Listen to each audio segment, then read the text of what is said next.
बिस्मिल्लाहिर्रहमानिर्रहीम। अस्सलामु अलैकुम। आए आज इस मस्जिद के इमाम साहब से भी मिलते हैं। और ये मस्जिद के इमाम साहब, अस्सलामु अलैकुम इमाम साहब। ये मस्जिद आयशा के इमाम साहब हैं।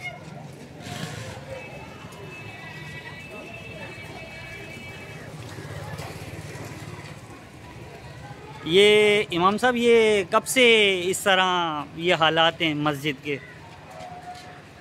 मस्जिद के हालात अरसा दराज से यहाँ पर हैं। अभी आप खुद अंदाज़ा लगाएं इस बात से, जैसा कि आपने मुलाहिज़ा किया, अगर ये इमाम बारगाह होता, चर्च होता, मंदिर होता या गुरुद्वारा होता तो क्या ये मामलात यहाँ पर रहते। हुज़ूर अलैहिस्सलाम का फरमान है कि सफाई निस्फ़ ईमान है। जब सफाई निस्फ़ ईमान है तो सफाई का यहाँ ख़ास ख्याल रखना चाहिए, इसलिए कि यहाँ मस्जिद नमाजी गुज़रते हैं, मदरसे के बच्चे गुज़रते हैं, आने जाने वाले आमदोरफ़्त लगी रहती है। यहाँ पर कुछ भी हादसा भी हो सकता है। तो मेरी दरख्वास्त है कि इस मसाले पर नज़र षानी की जाए। जज़ाकल्लाहु खैर। अस्सलामु अलैकुम।